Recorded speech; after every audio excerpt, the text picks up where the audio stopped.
நமது செய்தியாளர் கார்த்திகேயன் தற்போது தமிழ்நாடு காங்கிரஸ் கமிட்டி தலைவர் EVK இளங்கோவன் இல்லத்தில் இருக்கிறார். தற்போது அவருடன் அவர் நேர்காணல் நடத்த இருக்கிறார். அந்த நேர்காணலை தற்போது பார்க்கலாம். கார்த்திகேயன், இனி உங்களிடம்.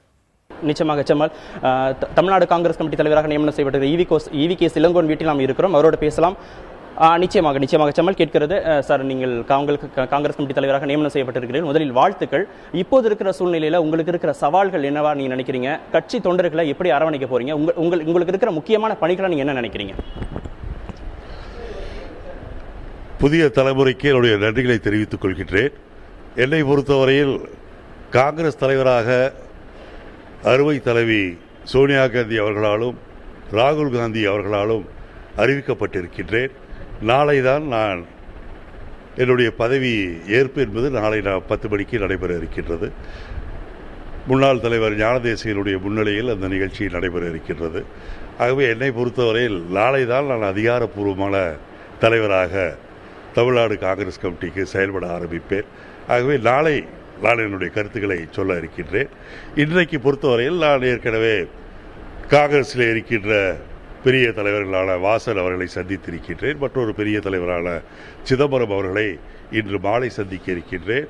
அதேபோல் முன்னாள் தமிழ்நாடு காங்கிரஸ் கமிட்டி தலைவர்கள் தங்கபாலு, கிருஷ்ணசாமி, குமரியனந்தன் அவர்களையும் சந்தித்து வாழ்த்துக்கள் பெற இருக்கின்றேன். ஆகவே நாளைக்கு நான் என்னுடைய கருத்துக்களை சொல்லலாம் என்று இருக்கின்றேன். அதுவரை என்னுடைய நேயர்களுக்கு என்னுடைய வாழ்த்துக்களை தெரிவித்துக் கொள்கின்றேன். இப்போ ராஜினாமா பண்ண ஞானதேசிகன் ஒரே ஒரு கருத்தை சொல்லியிருக்கிறாரு. மாநில தலைமை சுதந்திரமா செயல்பட முடியல, மத்திய தலைமை ஓவராக தங்களுடைய அழுத்தங்களை கொடுக்கறாங்க அப்படின்னு. இதே குற்றச்சாட்டுகளை, விமர்சனங்கள் நீங்களும் பழைய காலங்களில் முன் வச்சிருக்கிறீங்க. வரும் காலங்களில் இது எப்படி எதிர்கொள்ள போறீங்க? இதை பற்றி எல்லாம் பேசுவதற்கு இன்று தருணம் கிடையாது. நாளை நான் இதை பற்றியெல்லாம் பேசுகின்றேன். ஞானதேசிகன் அவர்களை பொறுத்தவரையில் 3 ஆண்டு காலம் சிறப்பாக பணியாற்றினார்கள்.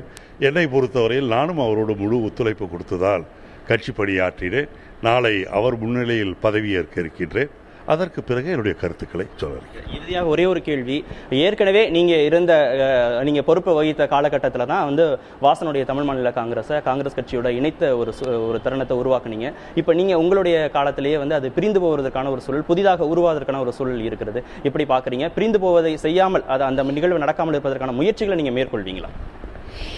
என்னை பொறுத்தவரையில் வாசன் அவர்கள் காங்கிரஸ் பேரியக்கத்தை விட்டு செல்ல மாட்டார் என்ற நம்பிக்கையோடு தான் நான் இருக்கின்றேன். விட்டு செல்ல மாட்டார் என்றும் நான் நினைக்கின்றேன். என்னை பொறுத்தவரையில் காங்கிரஸ் கட்சியை வளர்ப்பதற்கு வாசன் கண்டிப்பாக துணை நிற்பாளர் என்று எதிர்பார்க்கின்றேன். மிக்க நன்றி சார்.